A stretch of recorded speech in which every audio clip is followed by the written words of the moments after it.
Magandang gabi kaibigan. Welcome sa Pampatulog Stories. Bago tayo magsimula, shoutout sa ating mga avid listener. Kabilang sila Raymond Flores, Nikita, Anthony Mirales, at sa iba pang laging sumusubaybay sa ating mga kwento. At ngayon, handa ka na bang makinig sa isa na namang kwento bago matulog? Huminga ka muna ng malalim, dahan-dahan, at damhin ang katahimikan ng paligid. Sa gabing ito, dadalhin kita sa isang maliit na baryo kung saan may isang lalaking nagngangalang Juan at isang mahiwagang lambat na magbabago sa kanyang buhay. Kaya umupo o humiga ka na nang komportable, isara ang iyong mga mata at hayaang dalhin ka ng kwento sa isang mundong puno ng hiwaga at kababalaghan. Sa isang maliit na baryo sa tabi ng dagat, may isang lalaking nagngangalang Juan. Kilala si Juan sa buong baryo, hindi lang dahil sa pagiging mangingisda niya, kundi pati na rin sa pagiging palabiro at medyo tamad. Oo, medyo lang. Hindi siya tamad na walang ginagawa, pero tamad siya sa maraming bagay tulad ng pag-aayos ng gamit, paglilinis ng bahay, at minsan pati sa pagligo, lalo na kung malamig ang tubig. Juan, maghuhuli ka na ba ng isda o magpapainit ka lang dyan sa araw? Sigaw ng kapitbahay niyang si Aling Lita, habang nakaupo si Juan sa harap ng kubo, kumakain ng pritong saging. Relax ka lang, Aling Lita, sagot ni Juan sabay kagat sa saging. Ang mga isda, hindi nawawala sa dagat. Naghihintay lang yan sa akin. Umiling na lang si Aling Lita. Sanay na ang lahat sa baryo sa ugali ni Juan. Mabait naman siya, palabati, at laging handang tumulong. Basta hindi masyadong nakakapagod. May bangka si Juan na lumana at halos butas-butas. May lambat din siya na mas marami pa ang butas kaysa sa buo. Minsan nga kapag naguhulog siya ng lambat, mas marami pang basura kaysa isda ang nahuhuli niya. May tsinelas, may lumang lata, minsan may lumot pa na amoy panis. Pero kahit ganun, masaya pa rin si Juan sa buhay niya. Hindi siya mayaman, pero sapat lang ang huli niya para sa pang-araw-araw. Wala rin siyang pamilya. Mag-isa lang siya sa maliit na kubo, pero may mga kaibigan naman siya sa baryo. Isang umaga, habang naghahanda si Juan para mangisda, may napansin siyang kakaiba sa dagat. May tila kumikislap na liwanag sa malayo, parang may malaking bituin na nahulog sa tubig. Baka araw lang yan na tumatama sa alon, sabi niya sa sarili.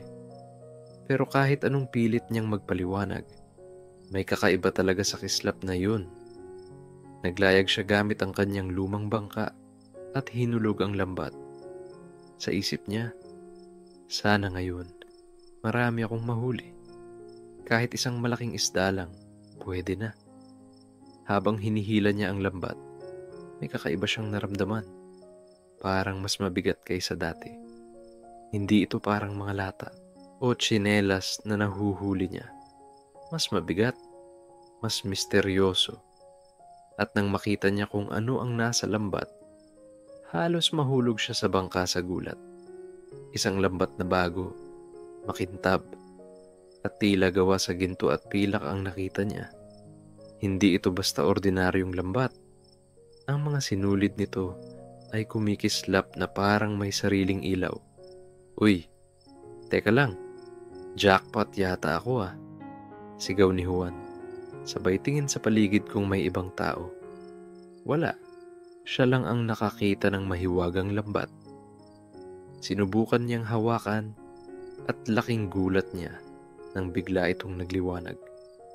Hindi niya alam kung bakit, pero ramdam niya agad na may kakaiba rito. Siguro, baka ito ang magpapayaman sa akin, bulong ni Juan sa sarili. Sabay ngisi na parang batang nakakita ng malaking candy. Sinubukan ni Juan gamitin ang mahiwagang lambat. Hinulog niya ito sa dagat. At nang hilain niya, halos hindi siya makapaniwala sa nakita. Puno ng malalaking isda ang lambat, puro sariwa, puro malalaki, at may iba pang kulay na parang hindi niya pa nakikita noon. Halos mapatid ang likod ni Juan sa bigat ng huli. Haha, talo niyo ako noon mga isda. Pero ngayon, ako naman ang panalo. Tawa ni Juan habang bitbit ang napakaraming huli pa uwi sa baryo.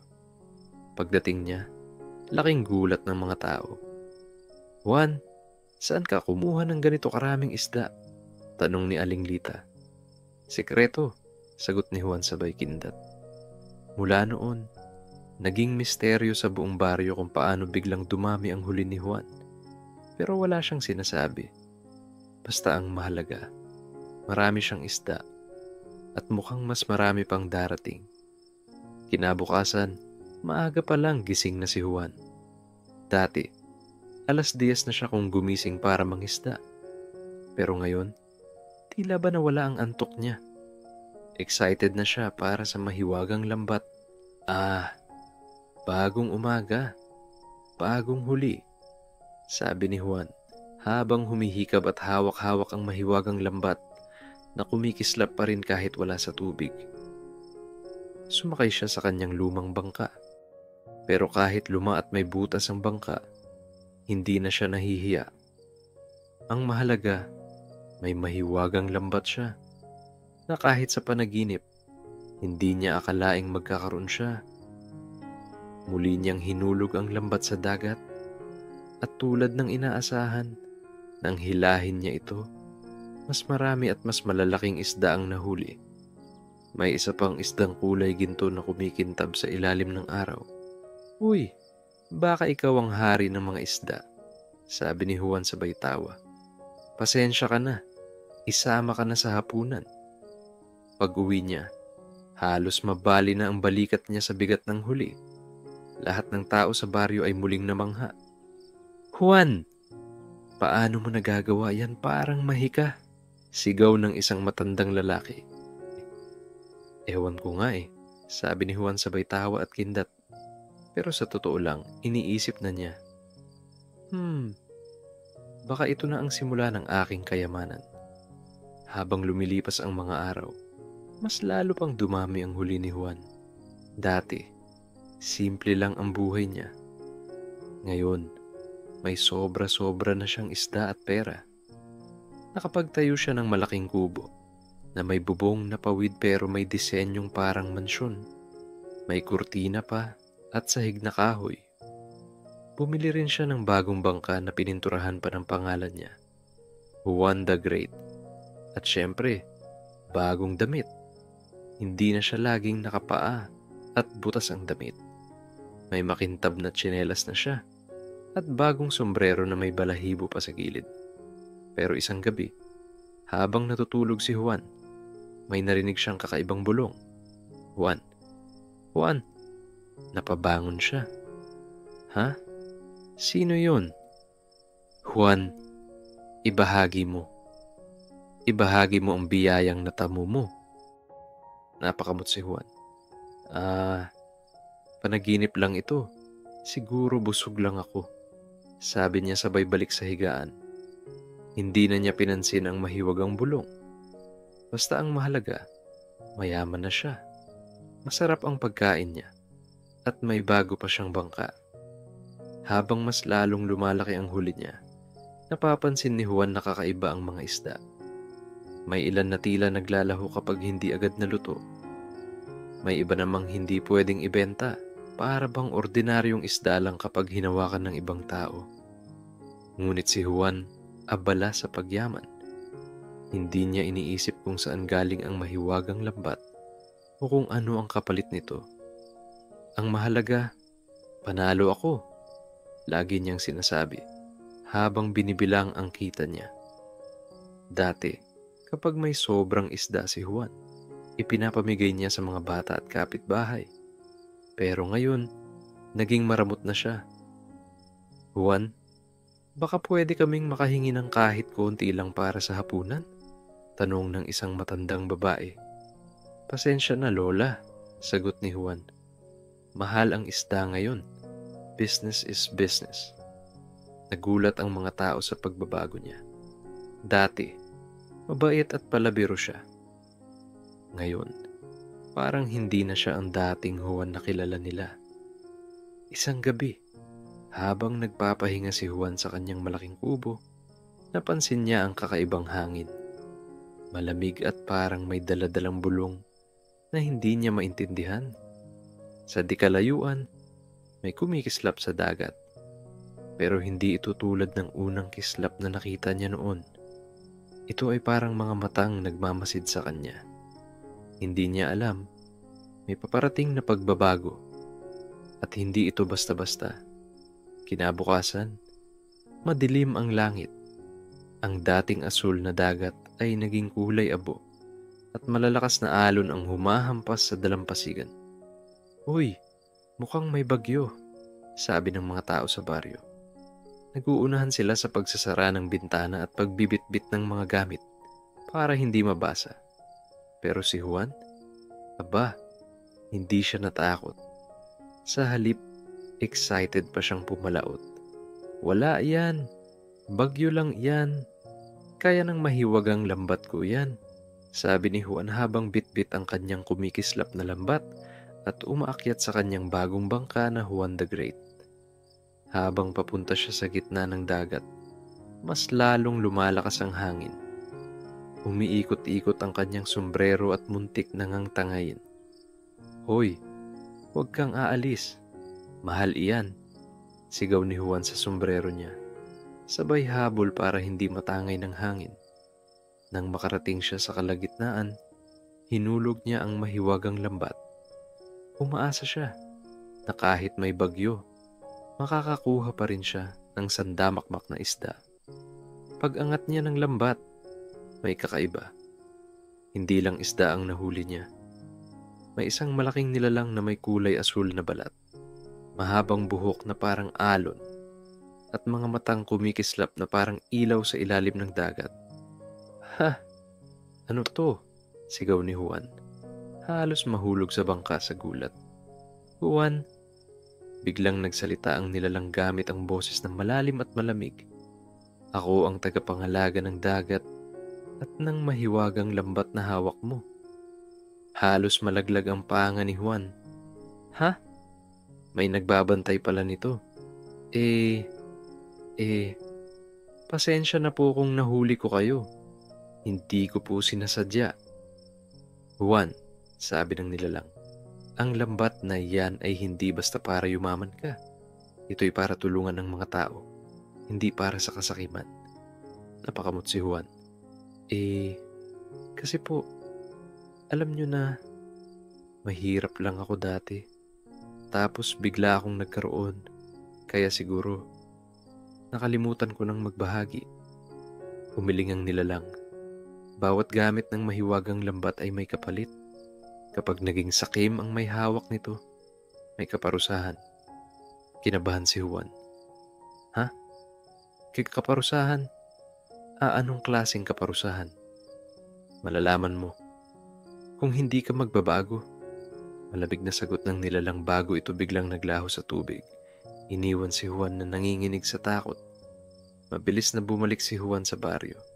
Pawis na pawis siya kahit umuulan. Kinuwento niya sa sarili habang naglalakad, "Siguro, bangungot lang yun. Oo, bangungot lang." Pero sa puso niya, alam niyang totoo ang nangyari. Totoong may nagbabantay ng mahiwagang lambat at totoo rin ang sinabi nitong kaparusahan. Kinabukasan, kahit may takot sa dibdib, ginamit pa rin ni Juan ang mahiwagang lambat. At oo, marami pa rin siyang nahuli. Pero napansin niya na habang tumatagal, mas mabibigat ang mga isda, mas mahirap hilahin, at parang may bumubulong sa hangin tuwing ginagamit niya ito. "Juan, huwag kang maging sakim." Pero si Juan, ayaw makinig. "Huling pagkakataon na ito. Bukas na ako magbabago," sabi niya sa sarili habang dinadala ang sobrang daming huli pa uwi. Nang gabing iyon, may malakas na kidlat na tumama sa dagat.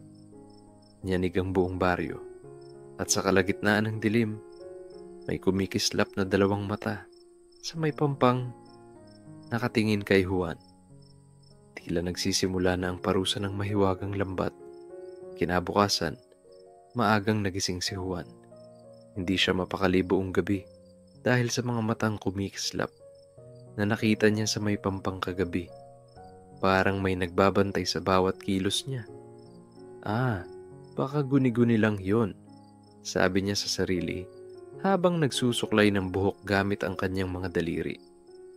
Pero sa loob-loob niya, kinakabahan pa rin siya. Kahit may kaba, nagpasya pa rin siyang pumalaot. Bit-bit ang mahiwagang lambat, sumakay siya sa kanyang bangka na Juan the Great at naglayag patungo sa gitna ng dagat. Habang hinuhulog niya ang lambat, naririnig na naman niya ang mga bulong. Juan! Juan! Tama na! Napalingon si Juan sa paligid. Sino ba yang mahilig manakot dyan? Kung sino ka man, lumabas ka. Walang sumagot. Ang tanging naririnig lang niya ay ang alon at ihip ng hangin. Biglang kumidlat. At mula sa ilalim ng dagat, lumitaw ang tagapangalaga ng dagat. Mas malaki at mas nakakatakot ito ngayon.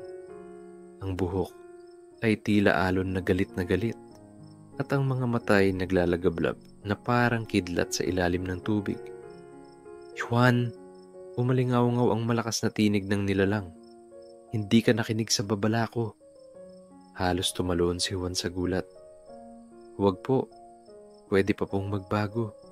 Bibigay ko na po ang lahat ng isda sa baryo. Ngunit umiling ang tagapangalaga. Huli na para sa mga pangakong walang gawa. Biglang lumakas ang hangin at bumangon ang napakalaking alon na parang gustong lamunin ang bangka ni Juan. Kumapit siya sa kanyang lambat na parang iyon na lang ang pag-asa niya. Hindi niyo pwedeng kunin ito. Akin ito. Sigaw ni Juan habang hinahawakan ang mahiwagang lambat ng mahigpit. Hindi sa'yo yan, Juan. Sigaw ng tagapangalaga. Yan ay para sa lahat, hindi para sa kasakiman mo. Sa halip na isuko ang lambat, pinilit ni Juan na maglayag palayo. Halos mabali ang kanyang mga braso sa pagbayo ng sagwan habang hinahabol ng malalaking alon at kidlat na bumabagsak malapit sa kanyang bangka. Aray ko, malapit na akong maging pritong Juan. Sigaw niya nang muntik na siyang tamaan ng kidlat. Habang tumatakbo siya sa gitna ng dagat, nakikita niya sa likod ang tagapangalaga na tila dumarami. Parang may mga aninong nilalang sa ilalim ng tubig na sumusunod sa kanya. Biglang huminto ang mga alon. Tahimik ang lahat. At sa gitna ng dagat, muling nagsalita ang tagapangalaga. Juan, ang mahiwagang lambat na hawak mo ay may lihim. Bawat huli, may kapalit na buhay mula sa dagat. At kung hindi ka titigil, baka ikaw mismo ang maging kapalit. Nanlaki ang mga mata ni Juan. Ha? Ako? Oo, Juan, malungkot na sabi ng tagapangalaga. Hindi mo alam, pero sa bawat araw na ginagamit mo iyan para sa sarili mo, may nawawalang kabuhayan sa ilalim ng dagat. Mga nilalang na mahalaga sa balanse ng kalikasan. Parang biglang natuyo ang lalamunan ni Juan. Hindi niya alam na may kapalit pala ang bawat isdang nahuhuli niya. Juan, muling sabi ng tagapangalaga, isa na lang. Isang huling pagkakataon para ayusin mo ang pagkakamali mo. Kung hindi, ikaw mismo ang ilulubog ng dagat. At sa isang iglap, nawala ang tagapangalaga sa ilalim ng tubig. Iniwan si Juan na nanginginig sa bangka. Mabilis na bumalik si Juan sa pampang. Hindi na siya nagmalaki. Hindi na rin siya nagsalita. Tahimik lang siya habang naglalakad pa uwi. Pero sa puso niya, magulo ang lahat.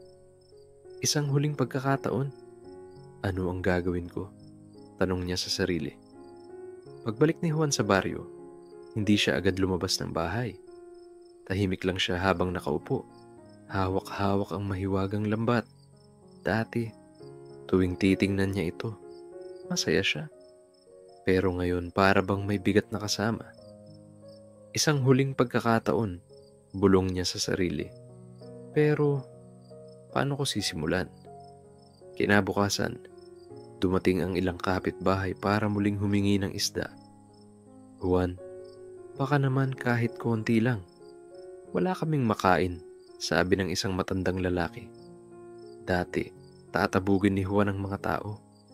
Pero ngayon, napatingin siya sa lambat at sa mga batang gutom sa labas ng bahay niya. Sa unang pagkakataon matapos ang mahabang panahon, binigay niya ang halos kalahati ng huli niya sa mga tao sa baryo. Salamat, Juan! Tuwang-tuwa ang lahat. Pero sa loob-loob ni Juan, alam niyang hindi pa sapat iyon. Hindi lang pagkain ang kailangan niyang ibalik, kundi ang balanse ng dagat na nasira niya. Habang nakaupo siya sa dalampasigan kinagabihan, hawak-hawak ang mahiwagang lambat, sumikat ang buwan sa gitna ng madilim na langit. Doon nagpasya si Juan. Babalik ko ang mahiwagang lambat sa may-ari nito. Wala nang huli. Wala nang kayamanan. Tama na. Sumakay si Juan sa bangka. Tahimik ang dagat, pero may malamig na hangin na tila naghihintay sa kanya. Tagapangalaga, sigaw ni Juan. Narito ako para isauli ito. Ilang segundo lang, biglang gumalaw ang tubig. Lumitaw ang tagapangalaga ng dagat, pero ngayon mas malaki pa at mas malungkot ang mga mata. Juan, sabi nito, handa ka na bang isuko ang lahat? Oo, sagot ni Juan nang walang pagdadalawang isip. Isuli ko na. Hindi ko na uulitin. Patawad po. Ngunit bago pa niya maibigay ang lambat, biglang lumakas ang hangin at bumangon ang napakalaking alon. Juan! Sigaw ng tagapangalaga. Huli na ang lahat. Hindi mo alam. Habang ginagamit mo ang lambat, may nilalang sa ilalim ng dagat na kumakain ng kapangyarihan nito. Lalong lumalakas ang nilalang na iyon sa tuwing nagiging sakim ang may-ari. Nanlaki ang mga mata ni Juan. Ha? May halimaw? Tumango ang tagapangalaga. At ngayon, gising na siya. Biglang lumitaw mula sa kailaliman ng isang dambuhalang anino. May matutulis na ngipin, pulang mga mata, at katawan na parang pinagsamang pating at ahas. Aray ko, bakit may bonus round? Sigaw ni Juan habang halos malaglag sa bangka. Lumundag ang halimaw mula sa dagat at tinangkang kagatin ang bangka ni Juan. Umaling-awngaw ang buong dagat sa lakas ng dagundong. Juan, ibato mo ang lambat para mahuli siya, sigaw ng tagapangalaga. Ha? Paano kung ako ang kainin niyan? Reklamo ni Juan habang nanginginig. Kung hindi mo gagawin, lulubog ang buong baryo. Sa takot at kaba, hinagis ni Juan ang mahiwagang lambat. Kumislap ito sa ere bago bumagsak sa halimaw. Sa isang iglap, parang kumidlat at umikot ang malalakas na hangin. Pumiglas ang halimaw, sumisigaw ng malakas, bago tuluyang nalibutan ng liwanag at nalunod sa kailaliman ng dagat. Tahimik ang lahat pagkatapos. Ang lambat ay unti-unting naglaho mula sa kamay ni Juan, parang abo na dinadala ng hangin. Lumapit ang tagapangalaga kay Juan. Tapos na. Ang lambat ay nawala na. Hindi na ito muling babalik. Napayo ko si Juan. Pasensya na. Hindi ko alam ang ginagawa ko. Salamat sa pagbibigay ng pagkakataon. Bumalik ka na sa baryo mo, Juan, sabi ng tagapangalaga. Magsimula kang muli. Sa pagkakataong ito, gawin mong tama. At sa isang iglap, naglaho ang tagapangalaga sa ilalim ng dagat. Umuwi si Juan na walang huli, walang mahiwagang lambat, at walang kayamanan. Pero sa puso niya, May kakaibang gaan, parang may natutunan siyang mas mahalaga kaysa ginto at pilak. Simula noon, nagbago si Juan. Hindi na siya tamad at sakim. Araw-araw, pumapalaot siya gamit ang lumang lambat na hindi mahiwaga. Pero sipag at tiyaga ang gamit niya ngayon. Kapag may huli siya, hati agad para sa buong baryo. Kapag kaunti lang ang isda, siya ang nauunang hindi kumakain. Grabe ito si Juan, sabi ng mga kapitbahay. Dati ang sungit, ngayon mabait na.